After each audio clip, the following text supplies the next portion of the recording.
ये अटैक बताता है कि महातबाही की ये कहानी तब तक लिखी जाएगी जब तक कि बातचीत की टेबल पर दोनों देश सामने नहीं आते। और देखिए ये 16 तस्वीरें आप देख लीजिए, 16 दिन 16 तस्वीरों के जरिए आप समझिए यूक्रेन के चप्पे चप्पे पर बमबारी, गोलाबारी और किस तरह से महाबर्बादी शहर शहर पर लिखी गई है।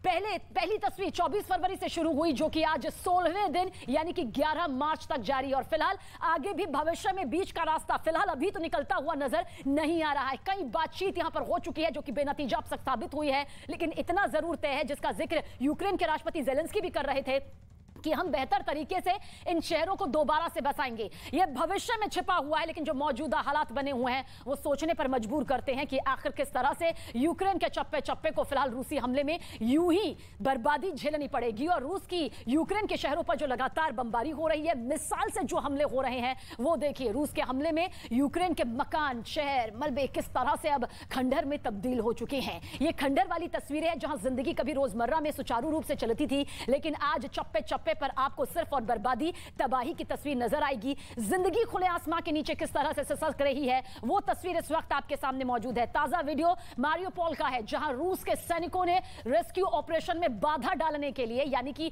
बीच में खलल डालने के लिए बिल्डिंग को ही बर्बाद कर दिया। लेकिन यूक्रेन के सैनिकों ने हार नहीं मानी, बचाव का काम जारी रखा। यूक्रेन की सरकार ने वीडियो जारी करते हुए कहा कि मारियोपोल कभी हार नहीं मानेगा और यूक्रेन के सैनिक असली हीरो हैं।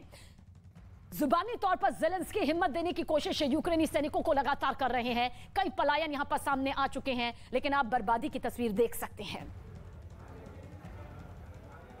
तो पूरा का पूरा यूक्रेन देश जो है धधकता हुआ नजर आ रहा है। हर तरफ से गोलीबारी, बमबारी और आगजनी की खबरें सामने आ रही है। लेकिन अब आपको मैप के जरिए बताते हैं कि किन किन शहरों को सबसे ज्यादा इस वक्त रूस की सेना जो है अटैक करते हुए नजर आ रही है। ये देखिए यूक्रेन में भीषण युद्ध लगातार जारी है पिछले 16 दिन से। और ऐसे में राजधानी कीव पर जो इस वक्त 64 किलोमीटर लंबा जो काफिला है रूस की सेना का, इस वक्त भी वहां पर घेराबंदी करते हुए वहां पर खड़ा हुआ है। लेकिन इसके साथ ही आपको बता दें Chernihiv, Sumy, Kharkiv, Luhansk, Donetsk, Mariupol, Zaporizhzhia nuclear power plant जहां पर इस वक्त कब्जा कर चुका है। कब्जे का दावा रूस की सेना की तरफ से किया गया है। इसके साथ ही विनित्सिया और इर्पिन शहर, ये तमाम ऐसे शहर है जहां पर इस वक्त सबसे ज्यादा गोलीबारी हो रही है, बमबारी हो रही है। यहां तक कि रिहायशी इलाकों को पूरी तरीके से तबाह कर दिया गया है, लोगों की जानें जा रही है। यहां तक कि बच्चों को भी बख्शा नहीं जा रहा है। पिछले 16 दिन में 170 बच्चों की मौत हो चुकी है। और ओडेसा जहां से इस वक्त रूस की सेना अंदर दाखिल होने की पूरी कोशिश के साथ आगे बढ़ चुकी है। और इस वक्त घेराबंदी के साथ पूरी की पूरी कोशिश यही है कि राजधानी कीव को पूरी तरीके से अपने होल्ड में कर लिया जाए,